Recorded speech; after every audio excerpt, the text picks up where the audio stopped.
علیکم ورحمۃ اللہ وبرکاتہ۔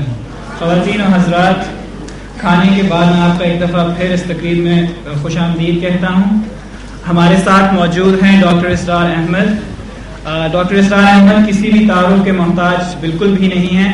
اقبال کا وہ شعر کہ میری زندگی کا مقصد تیرے دین کی سرفرازی، میں اسی لیے مسلمان، میں اسی لیے نمازی، ڈاکٹر اسرار احمد پہ پورا اترتا ہے۔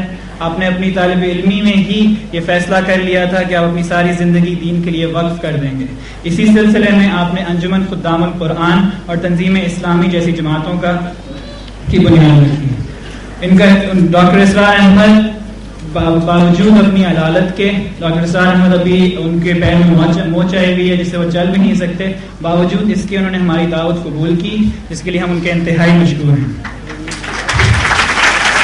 میں درخواست کروں گا ڈاکٹر صاحب سے کہ وہ اپنے موضوع دجالیت کی یلغار پہ گفتگو شروع کریں۔ نحمدہ ونصلی علی رسولہ الکریم، اما بعد فاعوذ باللہ من الشیطان الرجیم، بسم اللہ الرحمن الرحیم۔ ان اللہ تعالی قال کما ورد فی سورۃ الکہف، انا جعلنا ما علی الارض زینۃ لہا لنبلوہم ایہم احسن عملا وانا لجاعلون ما علیہا صعیدا جرزا۔ وقال عز وجل قل هل ننبئكم بالاخسرین اعمالا الذین ضل سعیهم فی الحیاۃ الدنیا وهم یحسبون انهم یحسنون صنعا اولئک الذین کفروا بآیات ربهم ولقائہ فحبطت اعمالهم فلا نقیم لهم یوم القیامة وزنا ذلك جزاؤهم جہنم بما کفروا واتخذوا آیاتی ورسلی ہزوا۔ صدق اللہ العظیم۔ رب اشرح لي صدری ویسر لي امری واحلل عقدۃ من لسانی یفقهوا قولی۔ اللهم ربنا الہمنا رشدنا واعذنا من شرور انفسنا، اللهم انا نعوذ بك من الفتنة الدجال فاعذنا منها، آمین یا رب العالمین۔ معزز حاضرین اور محترم خواتین، میں اپنی گفتگو سے پہلے ایک وضاحت کرنا چاہتا ہوں۔ میں نے اپنی آج کی گفتگو کے لیے بہت محنت کی ہے اور میں نے اس کے لیے ایک پریسی لکھ لی ہے جو بہت میری عادت کے خلاف ہے، خلاف معمول ہے۔ تو میں آج آپ سے اجازت چاہوں گا کہ میں اس پریسی کے مطابق بجائے ایک خطیبانہ جوش و خروش کے ایک کلاس روم لیکچر کے سے انداز میں کچھ چیزیں پڑھ کر اس کی وضاحت کرتا چلا چکا۔ ایک تھوڑی سی تصحیح میں کر دوں آپ کی۔ وہ شعر جو آپ نے پڑھا تھا علامہ اقبال کا نہیں ہے، وہ مولانا مودودی مرحوم کے ایک بہت قریبی ساتھی ملک نصر اللہ خان عزیز مرحوم کا ہے۔ اصل میں ہمارے ذہنوں پر اقبال اس قدر چھایا ہوا ہے کہ کوئی بھی اچھا شعر ہو ہماری سمجھ میں آ ہی نہیں سکتا کہ وہ اقبال کے سوا کسی اور کا ہو سکتا ہے، اور یہ غلطی مجھ سے بھی ہوتی ہے، میں اس کو کوئی زیادہ اہمیت نہیں دیتا۔ دیکھیے، سب سے پہلی بات یہ کہ دجال کا لفظ قرآن مجید میں کہیں نہیں آیا، بلکہ یہ جو مادہ ہے دجل، اس سے کوئی اور مشتق لفظ بھی نہیں آیا۔ اردو میں دجل کے معنی ہے فریب۔ دجالیت کا مطلب ہے ملمہ سازی، کسی چیز کی اصل حقیقت پر پردہ ڈال دینا یا کسی چیز کو وہ بنا کر ظاہر کرنا جو وہ نہیں ہے، یہ دجالیت ہے۔ احادیث نبویہ میں البتہ دجال کا لفظ اور دجال کا تذکرہ تین اعتبارات سے آیا۔ پہلی بات یہ کہ حضور نے خبر دی کہ آپ کی بعثت کے بعد سے لے کر قیامت تک جھوٹے نبی پیدا ہوں گے 30 دجالون کذابون، جو دجال ہوں گے جھوٹے ہوں گے. میں آپ کو یہ حدیث سنا رہا ہوں، لا تقوم الساعۃ حتی یبعث دجالون کذابون قریب من سلاسل کلہم یزعم انہ رسول اللہ. یہ بخاری اور مسلم دونوں کی حدیث متفق علیہ. اس سے اوپر حدیث کا سند کے اعتبار سے کوئی درجہ نہیں ہے. متفق علیہ حدیث تقریباً اپنی سند کے اعتبار سے قرآن کی مساوی ہو جاتی ہے. حضور نے فرمایا کہ قیامت قائم نہیں ہوگی جب تک کہ بہت سے ایسے جھوٹے ملمہ ساز دجال پیدا نہ ہو جائے 30 کے قریب، جن میں سے ہر ایک یہ سمجھے گا کہ وہ اللہ کا نبی ہے. اور دوسری حدیث ہے وَإِنَّهُ سَيَكُونُ مِنْ أُمَّتِي، اور یہ آپ فرما رہے میری امت میں سے، میری امت میں سے کذابون ثلاثون کلہم یزعم انہ نبی اللہ وانا خاتم النبیین لا نبی بعدی. یہ ابو داؤد اور ترمذی کی روایت ہے کہ میری امت میں سے 30 ایسے دجال کاذب کھڑے ہوں گے جو یہ سمجھیں گے کہ وہ اللہ کے رسول ہیں، حالانکہ میں نبی ہوں آخری اور میرے بعد کوئی نبی نہیں. تو ایک تو یہ آپ کو معلوم ہے کہ یہ دجال جو ہے خود حضور کے زمانے ہی میں شروع ہو گئے تھے. مسیلمہ کذاب بہت بڑا اور بہت بڑا نقصان اس نے امت مسلمہ کو پہنچایا تھا، اور ان کے خلاف جہاد کرنا پڑا تھا حضرت ابوبکر صدیق رضی اللہ تعالی عنہ. پھر ہمارے قریب کے دور میں بہاء اللہ ایران میں پیدا ہوا، غلام محمد قادیانی لعنت اللہ علیہما وہ بر اعظم میں پاکستان ہندوستان میں پیدا ہوا، بلکہ پاکستان میں پیدا ہوا، سرزمین تو پاکستان کی تھی. ایک خلیفہ رشاد حال ہی میں وہ مصری تھا، اس نے جا کے امریکہ میں دعویٰ کیا تھا نبوت کا. اور چھوٹے چھوٹے تو بہت سے کھڑے ہوئے ہیں جن کا کہ تذکرہ نہیں آتا اس لیے کہ ان کی کوئی اہمیت نہیں ہے. دوسرے دجال اکبر، ایک بہت بڑا دجال، سب سے بڑا دجال المسیح الدجال، اس کے بارے میں حدیث ہے ما بین خلق آدم الی قیام الساعۃ امر اکبر من الدجال. آدم کی تخلیق سے لے کر قیامت تک کے عرصے کے درمیان دجال سے بڑا فتنہ کوئی نہیں ہے. یہ مسلم شریف کی روایت ہے. دوسری روایت ہے انہ لم یکن نبی بعد نوح الا قد انذر الدجال قومہ. حضرت نوح علیہ السلام کے بعد کوئی نبی نہیں گزرا جس نے کہ اپنی قوم کو دجال کے فتنے سے خبردار نہ کیا ہو. وَإِنِّي أَنذَرْتُكُمُوهُ، اور دیکھو میں نے بھی تمہیں اس سے خبردار کر دیا ہے. یہ ابو داؤد ترمذی اور یہ حضرت ابو عبیدہ بن الجراح رضی اللہ تعالی عنہ سے روایت ہے. یہ دوسرا ذکر ہے جو آپ کو احادیث میں ملتا ہے. تیسرا ذکر ملتا ہے، یہ جو شخص معین ہے اس کے بعد آپ کے احادیث متعدد ہیں جس سے معلوم ہوتا ہے کہ دجالی فتنے سے نجات پانے کے لیے، بچنے کے لیے، حفاظت میں رہنے کے لیے سورہ کہف کی تلاوت اور اس پر تدبر اور اس پر غور و فکر جو ہے وہ بہت مفید ہے. یہ 4 صحابہ سے یہ احادیث مروی ہیں، ابو سعید خدری، ابو الدرداء، ابن عمر، ابن عباس رضی اللہ تعالی عنہ. اور صحیح مسلم میں بھی ہے، سنن ابی داؤد میں، سنن ترمذی میں، سنن نسائی میں، احمد ابن حنبل، بیہقی، ان سب کے اندر یہ روایت موجود ہے. بعض میں یہ ہے کہ سورہ کہف کی ابتدائی 10 آیات، بعض میں ہے آخری آیات، بعض میں ہے تقریباً پوری سورت. یہ بھی فرمایا گیا ہے کہ جو شخص ہر جمعے کو سورہ کہف کی تلاوت کرے گا وہ اس جمعے سے لے کر اگلے جمعے تک دجال کے فتنے کے اثرات سے اپنے آپ کو محفوظ کر لے گا. یہ تیسرا پہلو ہے. تو یہ 3 اعتبارات سے حدیث کے اندر دجال کا ذکر ہے، لیکن جیسا کہ میں نے عرض کیا قرآن مجید میں اس کا کوئی ذکر نہیں. اب آئیے اس دجالیت کے فتنے کا پس منظر کیا ہے.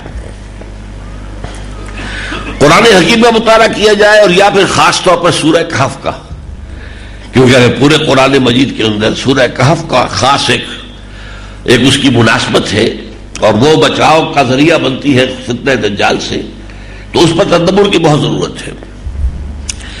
اس پر غور کرنے سے معلوم ہوتا ہے، یہ بات آپ کے لیے نئی ہوگی، عجیب ہوگی، کہ اصل دجال یہ دنیا اور حیات دنیاوی ہے، یہ ہے اصل دجال۔ کیوں؟ یہ انسان کو اللہ اور اس کی آخرت سے غافل کر دیتی ہے، اپنے اندر گم کر لیتی ہے۔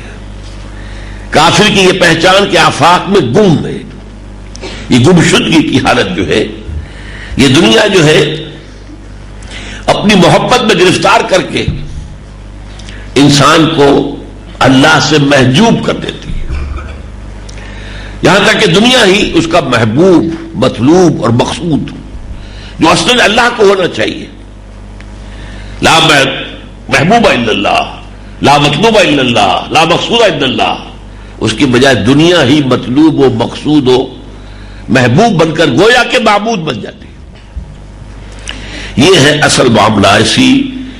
اس دنیا کی رونقیں، اس کی چہل پہل، اس کی تعیشات، اس کی آسائشیں، اس کی چمک دمک، اس کی شان اور شوکت، اور ظاہر بات ہے کہ جتنا جتنا اس دنیا کے حسن میں اضافہ ہوتا ہے اتنی ہی اس کے اندر دجالیت جو ہے شدید ہو جاتی ہے، کشش زیادہ ہو جاتی ہے۔ جیسا کہ ہم میں سے کوئی شخص پہلی مرتبہ امریکہ جائے تو بھوچکا ہو جاتا ہے دیکھ کر، یہ دنیا، اور آپ کو معلوم ہے جس طریقے سے وہ بھوچکا ہو جاتا ہے اسے محسوس ہوتا ہے کہ اصل شے تو یہی ہے، ہم کس چکر میں پڑے ہوئے ہیں۔ یہ ہے وہ اصل جو کہ اس کا فتنہ ہے۔ اب آئیے سورہ کہف میں ایک عجیب نقشہ سامنے آتا ہے، اگر آپ نے اس پر کبھی غور کیا ہو۔ اس کے پہلے رکوع میں بھی جس کے بارے میں فرمایا وہ دجالی فتنے سے بچانے میں خاص تاثیر ہے، ایک آیت ہے ایک ستون کے مانند، آخری رکوع میں بھی اس کا جو نتیجہ ہے وہ ہے ایک ستون کے مانند۔ پہلے رکوع کی آیتیں میں نے آپ کو سنائی ہے، انا جعلنا ما علی الارض زینۃ لہا، یہ زینت کے لفظ کو نوٹ کیجئے، ہم نے جو کچھ زمین پر ہے اسے اس کی آرائش بنا دیا ہے، زینت بنا دیا ہے، زیبائش بنا دیا ہے۔ انا جعلنا ما علی الارض زینۃ لہا لنبلوہم ایہم احسن عملا، تاکہ ہم انہیں آزمائیں کہ ان میں سے کون ہے اچھے عمل کرنے والے۔ کسی نے بہت اچھا شعر کہا تھا کہ رخ روشن کے آگے شمع رکھ کر وہ یہ کہتے ہیں ادھر جاتا ہے دیکھیں یا ادھر پروانہ آتا ہے۔ یہ دنیا کی زینت، اس کی زیبائش، اس کی آرائش، آیا اسی کا دیوانہ بن کر رہ جاتا ہے، اسی میں گم ہو جاتا ہے، اسی کا طالب بن جاتا ہے، یا یہ کہ اس کے اندر اللہ کی محبت، والذین آمنوا اشد حبا للہ، جو ایمان کی لازمی علامت ہے، جو لوگ حقیقتاً مومن ہیں وہ شدید ترین ہیں اللہ سے محبت میں۔ بھئی یہی دو پولز ہیں، یا ادھر یا ادھر۔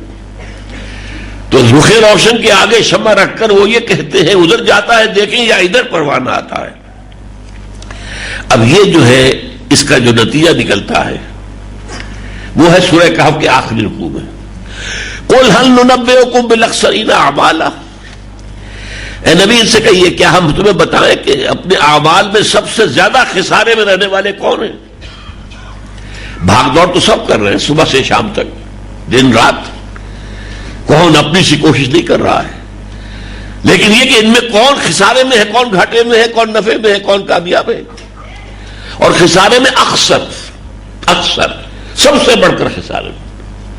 قُلْ هَلْ نُنَبِّئُكُم بِالْأَخْسَرِينَ أَعْمَالًا الَّذِينَ ضَلَّ سَعْيُهُمْ فِي الْحَيَاةِ الدُّنْيَا، وہ لوگ جن کی سعی، جن کی محنت، جن کی بھاگ دوڑ، جن کی جد و جہد دنیا کی زندگی میں گم ہو کر، ضلّ گم ہو جانا، الَّذِينَ ضَلَّ سَعْيُهُمْ فِي الْحَيَاةِ الدُّنْيَا وَهُمْ يَحْسَبُونَ أَنَّهُمْ يُحْسِنُونَ صُنْعًا، اور وہ یہ گمان کر رہے تھے ہم تو بہت اچھا کام کر رہے ہیں، دیکھو ہمارا کاروبار کہاں سے کہاں پہنچ گیا، دیکھو کبھی ہماری ایک فیکٹری ہوتی تھی آج 10 ہے، پہلے 1 میل ہوتا تھا، آج کتنی ہے؟ دیکھو میں کہاں سے کہاں ترقی کر کے آیا، میں آج پاکستان کے صدر ہوں یا وزیر اعظم ہوں، کہاں سے کہاں پہنچا ہوں، میں کہاں سے کہاں پہنچا ہوں۔ وہ یہ سمجھ رہے انہم یفسدون صنعہم اولئک الذین کفروا بآیات ربہم ولقائہ، یہ وہ لوگ ہیں جنہوں نے اپنے رب کی آیات اور اس سے ملاقات کا انکار کیا ہے۔ فحبطت اعمالہم، تو ان کے تمام اعمال حبط ہو گئے، یعنی کوئی نیکی کا کام کر رہے ہو، کوئی فاؤنڈیشن بنا دی ہو، کوئی جو ہے کوئی خیرات گھر بنا دیا ہو، یتیم خانہ بنا دیا ہو، سمجھ لیں ہم نے بڑا نیکی کا کام کیا ہوا ہے، حبطت اعمالہم۔ اگر مقصود دنیا ہے تو یہ سارے اعمال حبط ہو گئے۔ حبطت اعمالہم فلا نقیم لہم یوم القیامت وزنا، ان کی کسی اعمال کا قیامت کے دن کوئی وزن نہیں ہوگا۔ اولئک الذین کفروا بآیات ربہم ولقائہ فحبطت اعمالہم فلا نقیم لہم یوم القیامت وزنا ذلک جزاؤہم جہنم بما کفروا، ان کی سزا جہنم ہوگی ان کے کفر کے باعث۔ واتخذوا آیاتی ورسلی ہزوا، انہوں نے میری آیات کو میرے رسولوں کا مذاق بنایا۔ رسولوں نے بتایا تھا اصل زندگی آخرت کی زندگی ہے، انہوں نے سمجھا یہ نہیں، اصل زندگی یہ ہے۔ بابر بیش کوش کہ عالم دوبارہ نیست، تو معلوم ہوا کہ یہ دنیا ہے در حقیقت کہ جو اصل دجال ہے، جو اپنے اندر اپنے زلف گرا گیر کا اسیر بنا کر انسان کو آخرت سے اللہ سے دور کر دیتی ہے۔ اب یہ تو ہو گیا سورہ کہف کا پہلا رکوع، آخر درمیان میں دیکھیے کس قدر خوبصورت آیات آئی ہیں۔ حضور سے خطاب کر کے بڑی عجیب بات کہی گئی ہے۔ جو فقراء صحابہ تھے یا وہاں کے طبقات کے اندر بیچارے گرے پڑے لوگ تھے، حضور صلی اللہ علیہ وسلم بعض مسلمانوں اور دین کی مصلحت کے تحت ان کی بجائے کچھ جو حیثیت والے لوگ ہوتے تھے، جو سردار ہیں اپنے قبائل کے، ان کی طرف توجہ دیتے تھے۔ یہ ایمان لے آئے تو ظاہر بات ہے کہ ان مسلمانوں کے لیے بھی آسانی ہو جائے گی جو فقراء ہیں، جنہیں ستایا جا رہا ہے، لیکن اللہ تعالیٰ نے اس پر روک دیا۔ چنانچہ فرمایا گیا ہے وَاصْبِرْ نَفْسَكَ مَعَ الَّذِينَ يَدْعُونَ رَبَّهُم بِالْغَدَاةِ وَالْعَشِيِّ يُرِيدُونَ وَجْهَهُ وَلَا تَعْدُ عَيْنَاكَ عَنْهُمْ تُرِيدُ زِينَةَ الْحَيَاةِ الدُّنْيَا۔ اے نبی اپنے آپ کو روک کر تھام کر رکھیے، یہ جو فقراء اور غرباء یہ صبح و شام اللہ کا ذکر کرتے ہیں، اللہ کو یاد کرتے ہیں، ان کی بجائے یہ اصحاب زیبائی شہزائی زینت، اصحاب دولت، اصحاب حیثیت کی طرف توجہ نہ کیجیے۔ وَلَا تَعْدُ عَيْنَاكَ عَنْهُمْ تُرِيدُ زِينَةَ الْحَيَاةِ الدُّنْيَا۔ اور ایک آگے چل کر فرمایا، یہ 8واں رکوع 7واں رکوع ہے، المال والبنون زینت الحیات الدنیا، یہ جو مال ہے اور اولاد یہ دنیا کی زندگی کی زینت ہے۔ لفظ زینت جو ہے اس سورہ کہف کا مرکزی لفظ ہے، اور وہ یہی ہے، یہ دنیا کی زینت اور زیبائش اور آرائش یہ ہے جو انسان کو اپنے اندر متوجہ کر کے گم کر لیتی ہے۔ اس کے علاوہ میں چند آیات آپ کو سنا رہا ہوں جلدی میں، کتنی مرتبہ قرآن میں آیا وَمَا الْحَيَاةُ الدُّنْيَا إِلَّا مَتَاعُ الْغُرُورِ، یہ دنیا کی زندگی سوائے دھوکے کے سامان کے، سوائے دھوکے کی ٹٹی کے کچھ نہیں ہے۔ وَمَا الْحَيَاةُ الدُّنْيَا إِلَّا اللَّهْوُ وَاللَّعِبُ، یہ کھیل کود کے سوا کچھ نہیں ہے۔ فَلَا تَغُرَّنَّكُمُ الْحَيَاةُ الدُّنْيَا وَلَا يَغُرَّنَّكُم بِاللَّهِ الْغُرُورُ، دیکھنا تمہیں یہ دنیا کی زندگی دھوکے میں نہ ڈال دے، دھوکے میں نہ ڈال دے۔ منافقوں سے کہا گیا وَغَرَّتْكُمُ الْأَمَانِيُّ حَتَّىٰ جَاءَ أَمْرُ اللَّهِ، تمہیں دھوکے میں ڈالے رکھا دنیاوی خواہشات نے۔ فرمایا گیا زُيِّنَ لِلنَّاسِ مِنَ الشَّهَوَاتِ حُبٌّ مِنَ الشَّهَوَاتِ زُيِّنَ لِلنَّاسِ حُبٌّ مِنَ الشَّهَوَاتِ مِنَ النِّسَاءِ وَالْبَنِينَ وَالْقَنَاطِيرِ الْمُقَنطَرَةِ، مزین کر دی گئی ہے یہ دنیا، مردوں کے لیے عورتوں کی محبت، اولاد کی محبت اور مال و دولت کی محبت۔ اور ایک اور بات، جب بارش ہوتی ہے زمین میں سے سبزہ ابھرتا ہے تو لفظ استعمال کرتا ہے حتی اذا اخذت الارض زخرفها وزینت، مزین ہو جاتی ہے۔ اور ایک بات وہ کہ جو شیطان نے کہی تھی قال رب بما اغویتنی لأزینن لهم فی الارض سورہ ہجر کی آیت ہے. اس نے کہا اللہ تو نے جو مجھے گمراہ کیا ہے اس آدم کے معاملے میں اور برآمدہ درگاہ کر دیا ہے، میں اس کی اولاد کے لیے زمین کو مزین کر دوں گا، خوشنما بنا دوں گا، دلکش بنا دوں گا، اس کو یہ کھینچ کر دے گی اپنے تمام لوگوں کو اور اپنا غلام بنا لے گی. یہ ہے در حقیقت پچھلی 3 صدیوں سے یہ دنیا کا فتنہ بڑی تیزی کے ساتھ بڑھ رہا ہے. سائنس کا عروج، فزیکل سائنسز کا عروج، فطرت کی خابیدہ قوتوں کا انسان نے اس کا اکتشاف، پھر کنٹرول، اس مادے کے اوپر جو غلبہ حاصل ہوا ہے، جو نئی نئی ایجادات ہیں، جو آسائشوں کا سامان ہے، جو سہولتیں ہیں، ان سب نے دنیا کی زندگی کو زیادہ سے زیادہ حسین بنا دیا. اور یہی فتنہ بڑھتے بڑھتے جو ہے آج اپنی انتہا کو پہنچا جاتا ہے. اس فتنے کا ایک تاریخی پس منظر میں آپ کو بتا رہا ہوں. دیکھیے ہمارا ایمان ہے، چند باتیں بہت اہم ہیں، ذرا جلدی کے ساتھ نوٹ کرتے جائیے. یہ ہمارا فلسفہ پورا ہے دین کا. ہمارا ایمان ہے کہ اللہ تعالیٰ نے سب سے پہلے عالم امر کو پیدا کیا، جس سے متعلق ہے ملائکہ کرام اور ارواح انسانیہ. پھر بگ بینگ، اس سے مادی کائنات کی تخلیق کا آغاز ہوا. یہ جو عظیم سلسلہ ہے بگ بینگ کے بعد، یہ ارب سال کے بعد انسان کی تخلیق پر اپنے کلائمیکس کو پہنچ گیا. دس از دی کلائمیکس آف کریشن. یہ جو آج آپ کہتے ہیں کہ ایوولوشن ٹری کے ٹاپ پر کھڑا ہومو سیپینس، بہرحال آپ اس فلسفے کو مانے نہ مانے اسے دفع کریں، لیکن اس میں تو کوئی شک نہیں، مسجود ملائک ہے، یہ تمام مخلوق میں بہتر ہے، اللہ تعالیٰ کا خلیفہ بنایا گیا ہے، فرشتوں کو اس کے سامنے سجدہ کروایا گیا ہے، تو ظاہر بات ہے اس میں کسی شک و شبہ کی گنجائش نہیں، اشرف المخلوقات ہے. البتہ اس سے پہلے ایک اور کریشن ہوئی تھی جنات کی. یہ جو جنات ہیں، کیونکہ ان کا مادہ تخلیق جو ہے آگ، قرآن کہتا ہے، بار بار کہا ہے وَالْجَانَّ خَلَقْنَاهُ مِنْ قَبْلُ مِنْ نَارِ السَّمُومِ. آگ اپنے اس مادہ تخلیق کے اعتبار سے انسان کا جو جسد حیوانی ہے اس کے مادہ تخلیق سے وہ برتر ہے. یہ خاک سے بنا ہے. روح کو علیحدہ کر دیجئے، روح بہت برتر ہے، بہت برتر ہے، بہت برتر ہے. لیکن اگر روح سامنے نہ رہے، روح کو ہٹا دے، انسان بحیثیت حیوان، جسد حیوانی کے اعتبار سے جنات سے بہت کمتر ہے، بہت کمتر ہے. یہی وجہ ہے کہ جب سجدے کا حکم دیا اور اس نے انکار کیا تو اس نے یہی کہا تھا انا خیر منہ خلقتنی من نار وخلقتہ من طین. اے اللہ میں اس آدم کو سجدہ کروں، میں اس سے بہتر ہوں، تو نے مجھے آگ سے پیدا کیا ہے اور اسے جو ہے مٹی سے پیدا کیا ہے. اب آگے چلیے.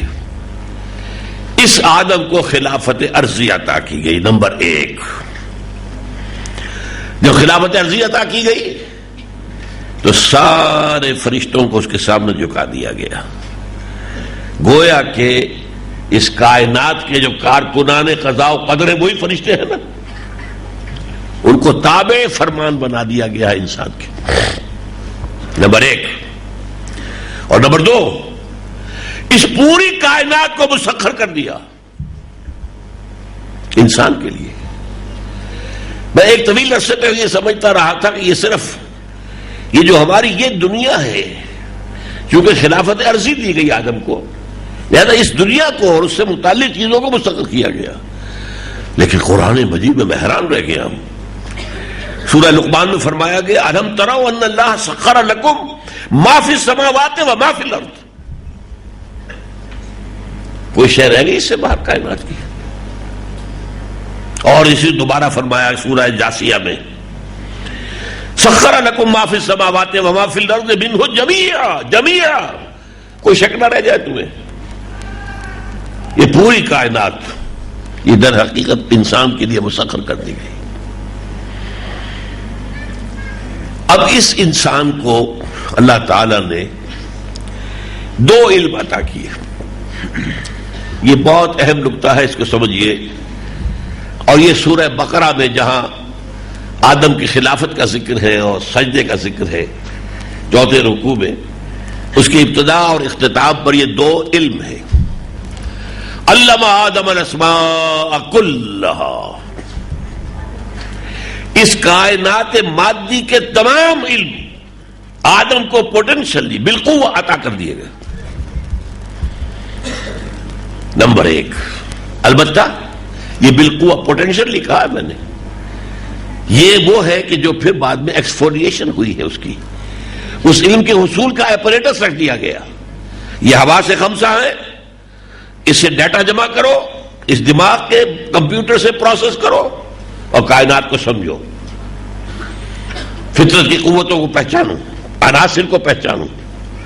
یہ علم پوٹینشلی جیسے آم کی گٹھلی میں پورا آم کا درخت ہے، ایسے ہی وہ علم آدم الاسماء کلھا، یہ پورا علم دے دیا گیا. وہی علم ہے جو آج پھیل رہا ہے، اور اب تو اس کا ایکسپلوژن ہوا ہے.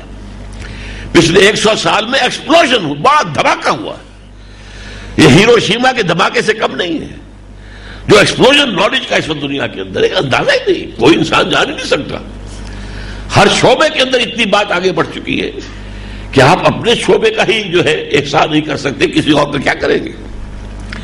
اور دوسرا علم وَإِمَّا يَأْتِيَنَّكُم مِّنِّي هُدًى، علم ہدایت، وہی کا سلسلہ جاری کیا گیا تاکہ تمہیں معلوم ہو تمہیں کرنا کیا ہے.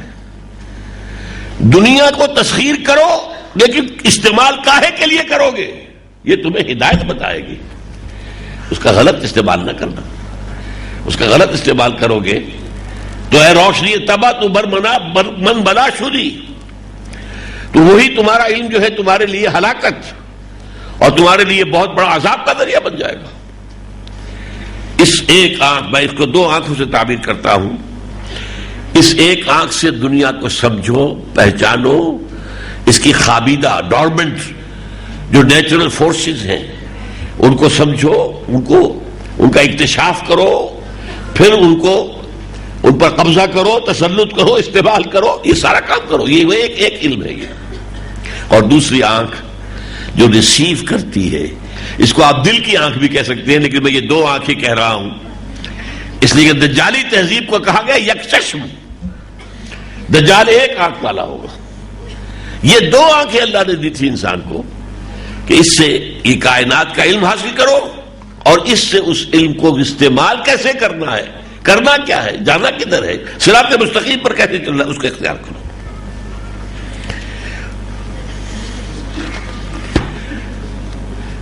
ان دونوں آنکھوں کے کام لیتے ہوئے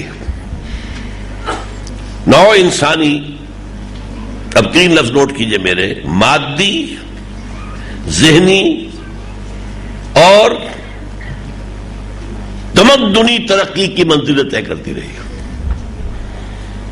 ایک طرف دیکھو، سنو، نتیجہ نکالو، میموری میں رکھ دو، مزید دیکھو، مزید غور کرو، پھر جو نتیجہ نکالو اسے پہلے میموری کے ساتھ ٹیلی کرو، اس سے ایک اور نتیجہ نکل آئے گا، اسے بھی کرو میموری کے حوالے. بھائی یہ علم بڑھ رہا ہے، بڑھ رہا ہے، مادی علم بڑھ رہا ہے، بڑھ رہا ہے، بڑھ رہا ہے، اگرچہ اس کی رفتار بہت کم رہی ہے. یہ تو صرف جیسا کہ میں نے عرض کیا پچھلے 300 برس میں رفتار کچھ تیز ہوئی اور 100 برس میں ایکسپلوژن ہوا ہے. ساتھ ہی ذہنی ترقی،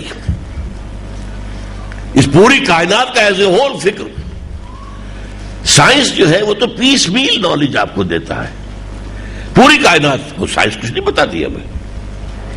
اس کی حقیقت کیا ہے، وجود کی حقیقت کیا ہے، ہم کہاں سے آئے ہیں، کہاں جا رہے ہیں، زندگی کی حقیقت کیا ہے، موت کی حقیقت کیا ہے، علم کی حقیقت کیا ہے، اخلاق کی حقیقت کیا ہے. یہ تو ہمارے ذہن کی تنخواہ ہے. یہ philosophical social sciences, philosophical sciences اور تمدنی ترقی، کہ پہلے انسان غاروں میں رہتا تھا، پھر ایک قبیلے کا تصور آیا، پھر ایک سٹی اسٹیٹ بنی، پھر جو ہے امپائرز بننی شروع ہو گئی. یہ تمدن ترقی، یہ 3 منزلیں جو ہے انسان طے کرتا رہا. اور اگر یہی عمل جاری رہتا کہ ایک طرف elements of the nature, forces of the nature, ان کو گرفتار کریں، ان کو استعمال کریں، دوسری طرف ہدایت آسمان سے آنے والی ریویل نالج، اس کی روشنی میں صراط مستقیم کو دیکھیں، اس پر چلے. اگر یہ ہوتا رہتا تو ظاہر بات ہے کتنی ہی ترقی ہو جاتی، دونوں آنکھیں کھلی رہتی تو کوئی خرابی پیدا نہ ہوتی. کتنی ہی مادی ترقی ہو جاتی، ساتھ وہ ہدایت والی آنکھ بھی چلتی رہتی تو کوئی حرج نہیں تھا. اب آپ کو میں مثال دے رہا ہوں صرف. حضرت سلیمان علیہ السلام پہ کیا نہیں ہوا؟ ہوا ان پر مسخر تھے، فرشتے ان پر مسخر تھے، وہ پرندوں کی بولی جانتے تھے. ان کے ایک درباری نے کہاں سے ملکہ سبا کا لا کر جو ہے تخت رکھ دیا ہے یہ بیت المقدس کے اندر، یروشلم کے اندر، چشمے یعنی صرف ایک یہ کہ جو ادھر سے ادھر دیکھنے میں، طرفت عین میں، یہ سارے کام. لیکن ان سب کے ہونے سے یہ مادی طریقے سے ہم نے جو چیزیں آج حاصل کی ہیں اس سے کہیں آگے بڑھ کر حضرت سلیمان کو یہ تسلط دے دیا گیا تھا. لیکن اس کا نتیجہ کیا نکلا تھا جو ان کی دعا سے ظاہر ہے.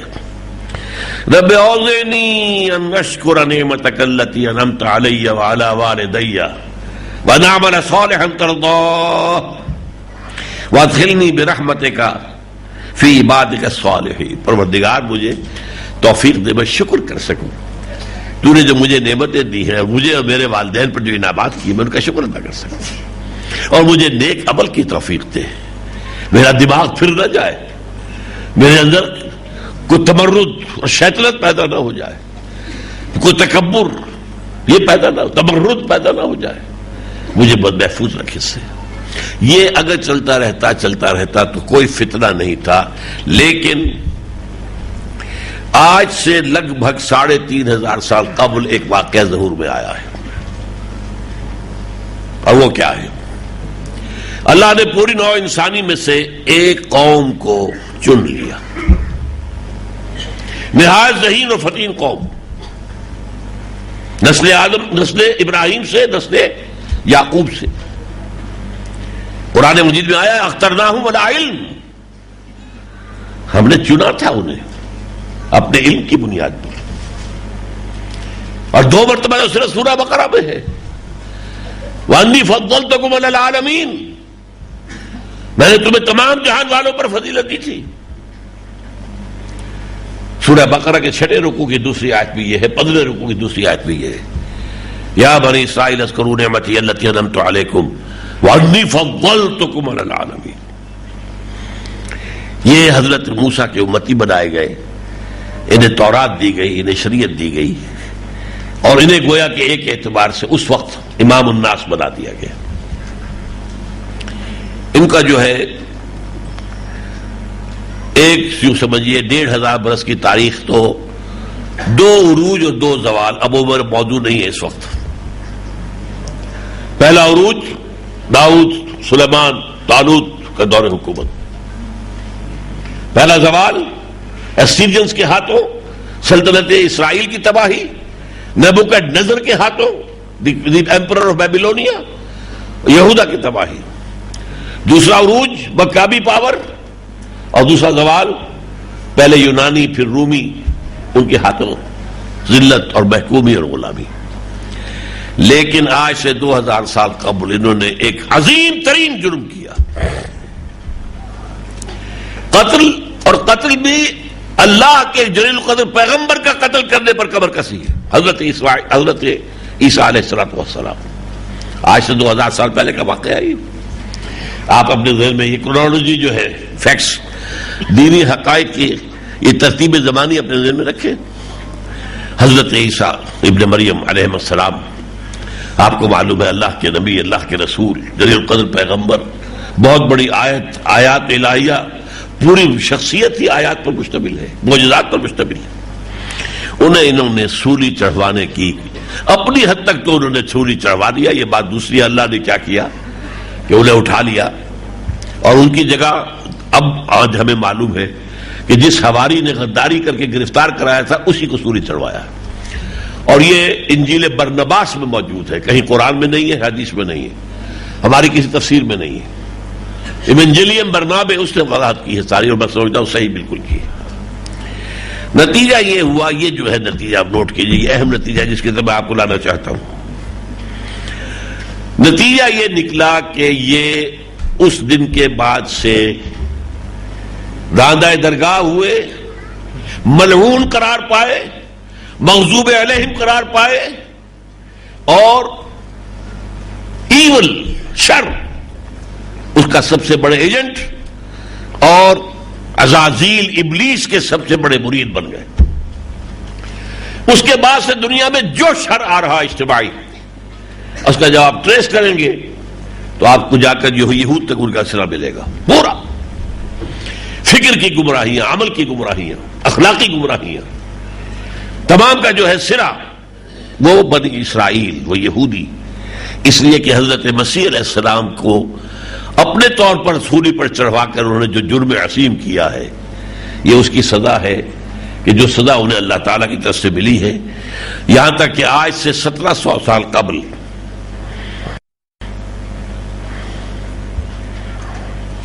یہاں تک کہ آج سے 1850 سال قبل 70 عیسوی میں حضرت مسیح کے رفع سماوی کے 40 برس بعد ٹائٹس روبی نے ان کا قتل عام کیا ہے.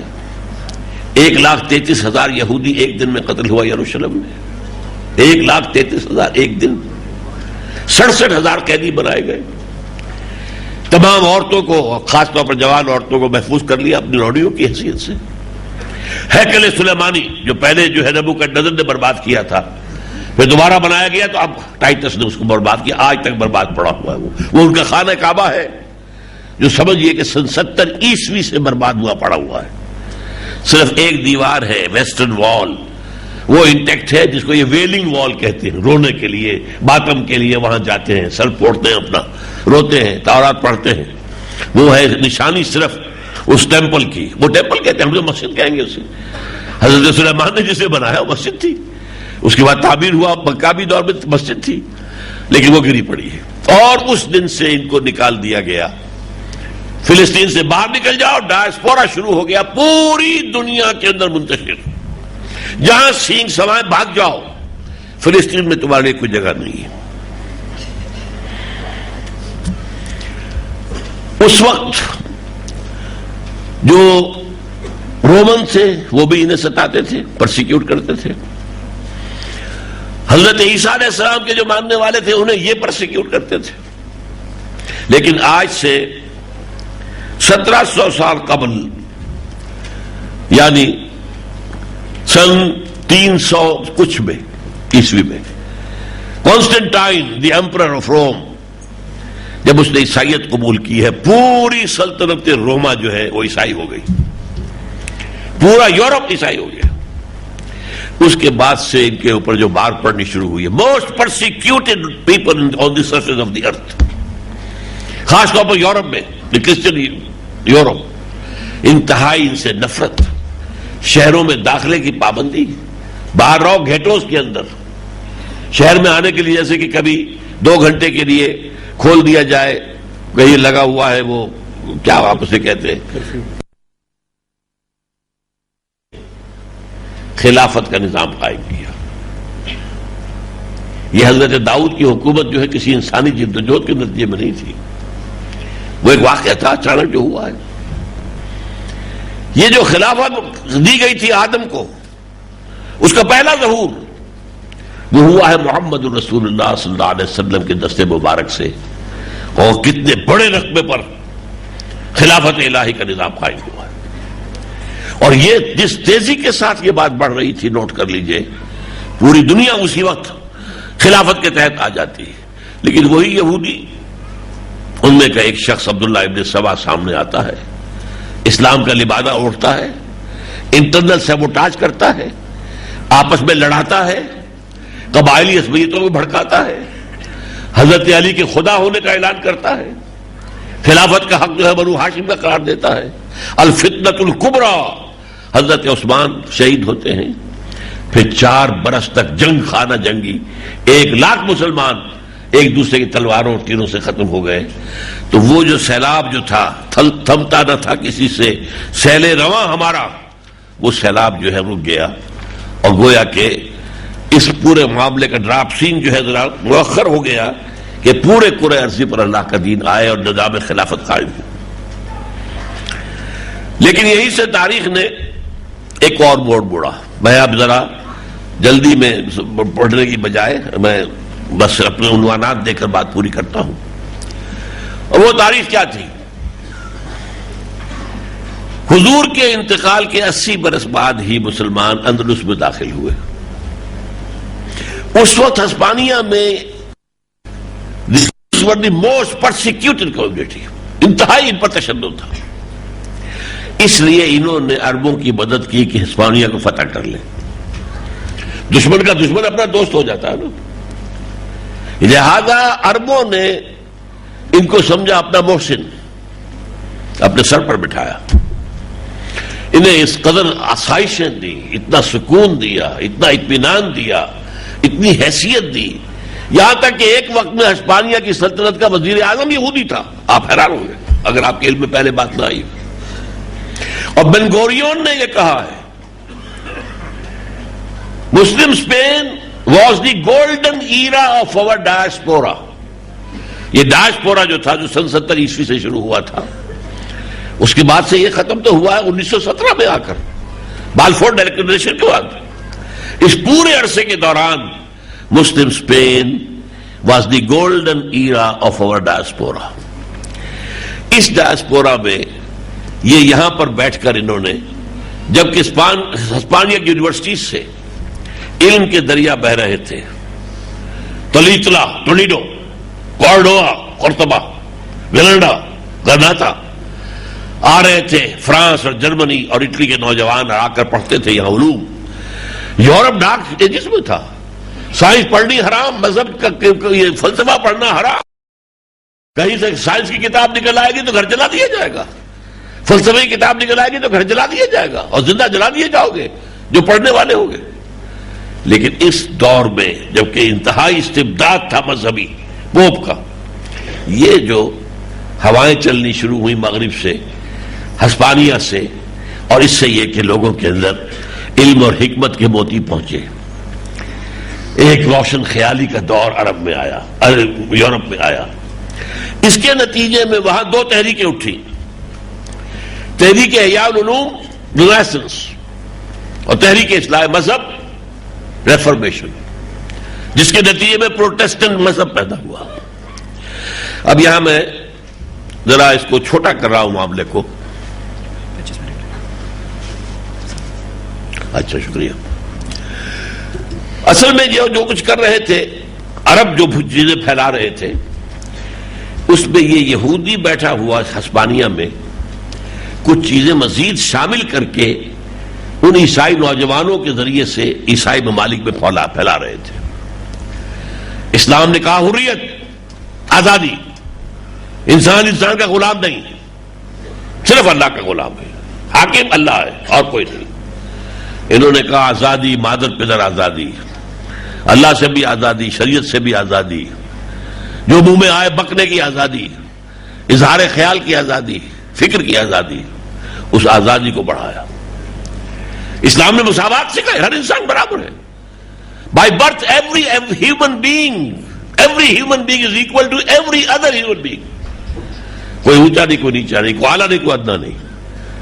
یہاں تک کہ عورت اور مرد کے درمیان میں بھی جان لیجئے کوئی اونچائی نیچائی کا فرق نہیں ہے. As human beings they are absolutely equal.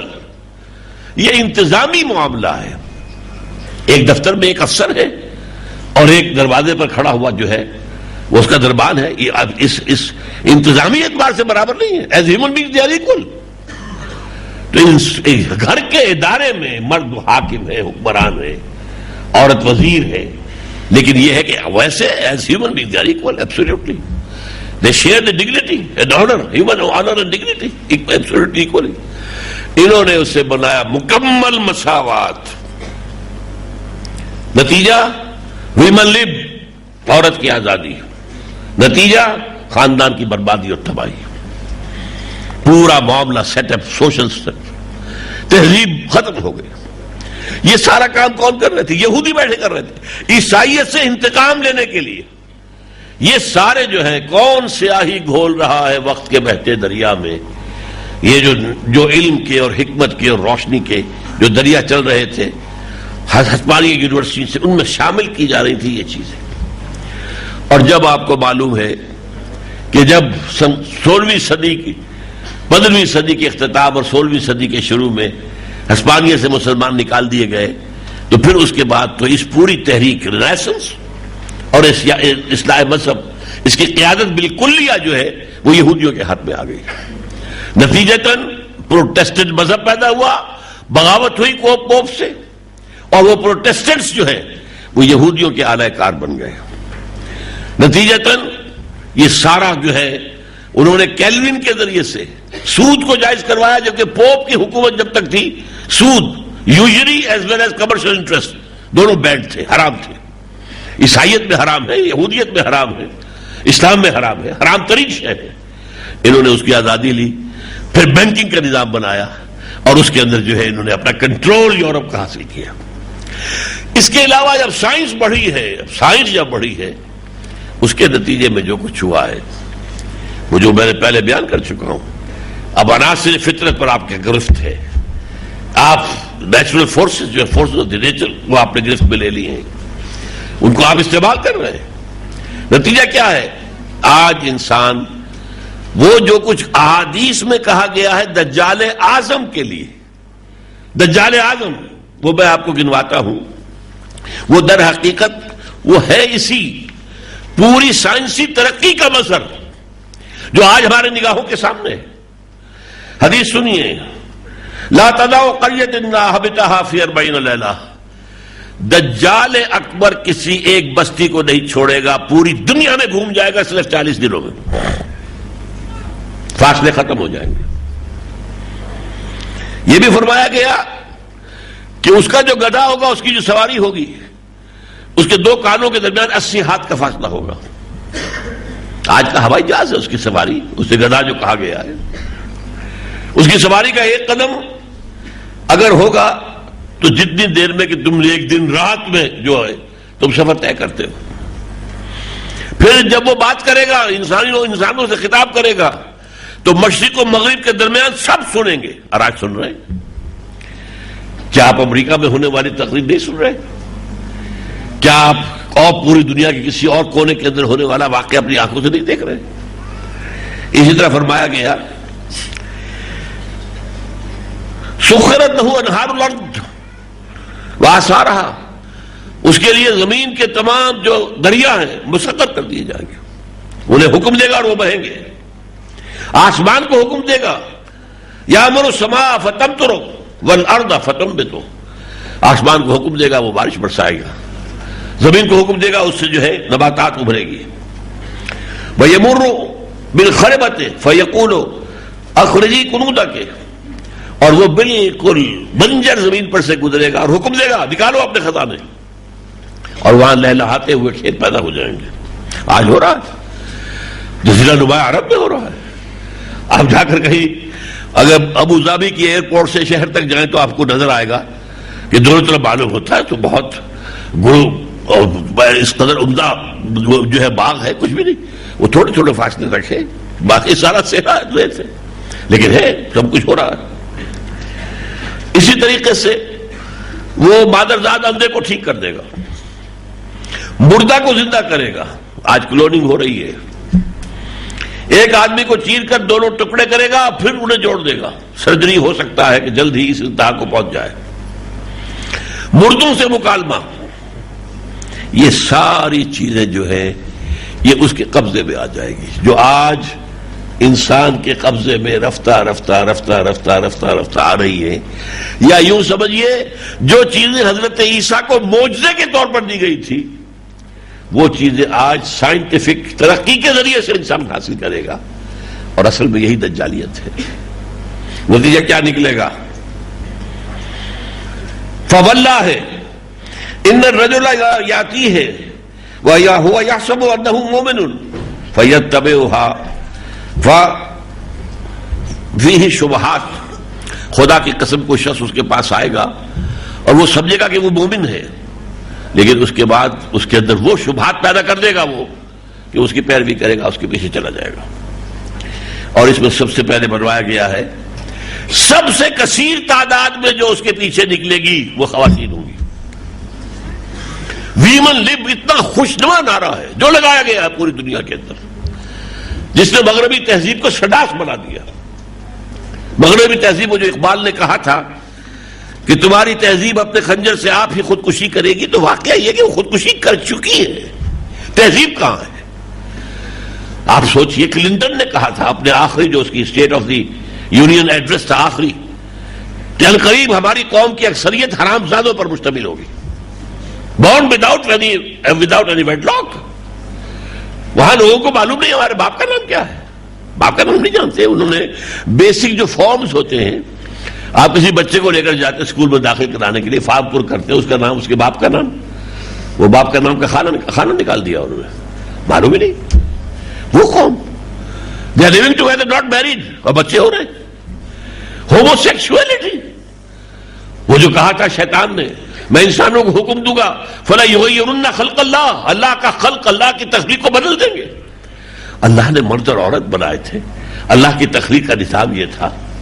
آج ہوموسیکشولیٹی اور اس کے لیے ہوموسیکشول میرجز، یہ ساری تباہی جو ہو رہی ہے یہ سب در حقیقت اسی کا نتیجہ ہے کہ اس میں اس پورے ساری جو ترقی سائنٹیفک ہوئی ہے اس کے نتیجے میں جو انسان کو قواعد طبیعہ پر اور فطریہ پر قوت حاصل ہوئی ہے، اور چونکہ دوسری آنکھ بند ہے، پوپ کے دباؤ کی وجہ سے مذہب سے نفرت پیدا ہوئی، لہذا ریفارمیشن اور جو اس کے علاوہ جو رینیسنس تھا، دونوں کی تہ میں مغرب مذہب سے دشمنی تہ کے اندر موجود تھی.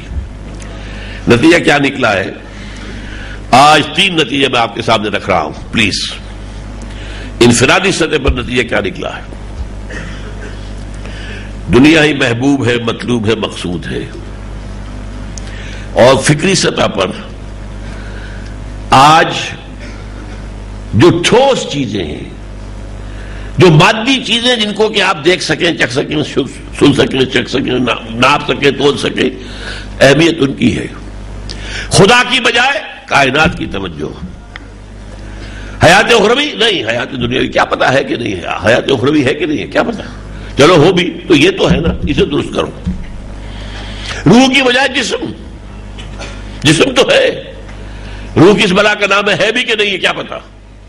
ہمارے تو بہت سے جو دینی مفکرین ہیں وہ نہیں مانتے کہ روح کا کوئی علیحدہ وجود ہے، جسد حیوانی کے علیحدہ ہے کچھ ہے، نہیں، کوئی نہیں مانتے. بہت سے لوگ موجود ہیں.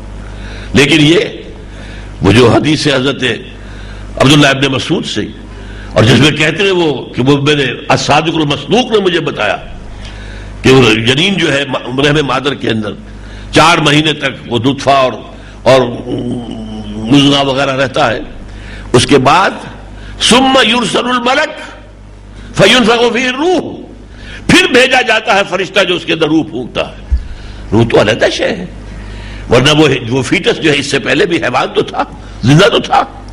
تو اس اعتبار سے ان 3 چیزوں پر سے توجہ ہٹی، ساری توجہ کائنات پر، ساری توجہ حیات دنیاوی پر، ساری توجہ جسم پر، نتیجتاً نفی. اور اب آئیے اجتماعی سطح پر. آرڈرس نووس سیکولورم، یونیورسل سیکولر آرڈر. اللہ کا کوئی تعلق نہیں ہے ہمارے ریاستی معاملات سے. تاریخ انسانی میں اتنی بغاوت اللہ کے خلاف کبھی نہیں ہوئی. اس سے پہلے کیا ہوتا تھا؟ سب سے بڑی بغاوت ایک اللہ کے ساتھ کچھ چھوٹے چھوٹے اللہ بھی مان لیے، بس. اس کے نائبین ہیں، کوئی اس کے لاڈلے ہیں، اس کے پیارے ہیں، اس کے محبوب ہیں، ان کی شفاعت مان لے گا، بس یہی تھا نا. اللہ کا انکار، معاذ اللہ. مہادیو ایک رہا ہمیشہ، دیویا دیوتا بے شمار. بڑے جی سے گاڈ ایک، اومنی پوٹنٹ، اومنیشینٹ، اومنی پریزنٹ. ہاں گاڈز اینڈ گاڈیسز بے شمار، اللہ ایک، آلہہ بہت سے، یہ تھا سارا کچھ، اللہ کی نفی نہیں تھی۔ آج یہ کہ ہم نے اسے اپنے ریاستی امور سے بے دخل کر کے عبادت خانوں میں بند کر دیا ہے۔ آپ یہاں رہیے مسجد میں، ہم شاندار بنا دیں گے مسجد، آپ کو اعلیٰ قالین وہاں پہ بچھائیں گے، شینڈیئرز لگا دیں گے، یہاں آئیں گے آپ کو ہم رکوع سجود کر لیں گے۔